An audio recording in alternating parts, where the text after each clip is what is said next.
Chapter 7. The realization of prosperity. It is granted only to the heart that abounds with integrity, trust, generosity, and love to realize true prosperity. The heart that is not possessed of these qualities cannot know prosperity, for prosperity, like happiness, is not an outward possession, but an inward realization. The greedy man may become a millionaire, but he will always be wretched and mean and poor, and will even consider himself outwardly poor, so long as there is a man in the world who is richer than himself, whilst the upright, the open-handed and loving, will realize a full and rich prosperity, even though their outward possessions may be small. He is poor who is dissatisfied, he is rich who is contented with what he has, and he is richer who is generous with what he has. When we contemplate the fact that the universe is abounding in all good things, material as well as spiritual, and compare it with man's blind eagerness to secure a few gold coins or a few acres of dirt, it is then that we realize how dark and ignorant selfishness is. It is then that we know that self-seeking is self-destruction. Nature gives all without reservation and loses nothing. Man, grasping all, loses everything. If you would realize true prosperity, do not settle down, as many have done, into the belief that if you do right, everything will go wrong. Do not allow the word competition to shake your faith in the supremacy of righteousness. I care not what men may say about the laws of competition, for do I not know the unchangeable law, which shall one day put them all to rout, and which puts them to rout even now, in the heart and life of the righteous man? And knowing this law, I can contemplate all dishonesty with undisturbed repose, for I know where certain destruction awaits it. Under all circumstances, do that which you believe to be right, and trust the law. Trust the divine power that is eminent in the universe, and it will never desert you, and you will always be protected.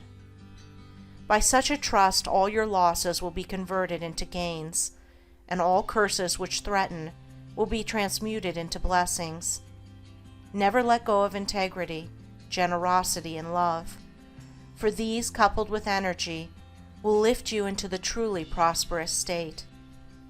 Do not believe the world when it tells you that you must attend to number one first, and to others afterwards. To do this is not to think of others at all, but only of one's own comforts. To those who practice this, the day will come when they will be deserted by all, and when they cry out in their loneliness and anguish, there will be no one to hear and help them. To consider oneself before all others is to cramp and warp and hinder every noble and divine impulse. Let your soul expand. Let your heart reach out to others in loving and generous warmth, and great and lasting will be your joy, and all prosperity will come to you.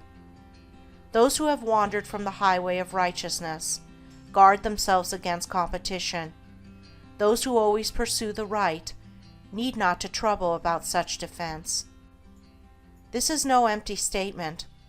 There are men today who, by the power of integrity and faith, have defied all competition, and who, without swerving in the least from their methods, when competed with, have risen steadily into prosperity, whilst those who tried to undermine them have fallen back defeated.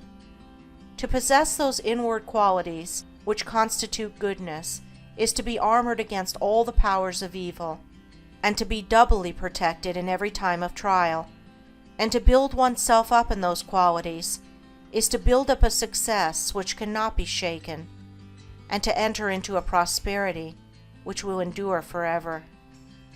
The white robe of the heart invisible is stained with sin and sorrow, grief and pain, and all repentant pools and springs of prayer shall not avail to wash it white again. While in the path of ignorance I walk, the stains of error will not cease to cling. Defilements mark the crooked path of self, where anguish lurks and disappointments sting. Knowledge and wisdom only can avail to purify and make my garment clean. For therein lie love's waters, therein rests peace undisturbed, eternal, and serene. Sin and repentance is the path of pain. Knowledge and wisdom is the path of peace. By the near way of practice I will find where bliss begins, how pains and sorrows cease. Self shall depart, and truth shall take its place. The changeless one, the indivisible, shall take up his abode in me, and cleanse the white robe of the heart invisible.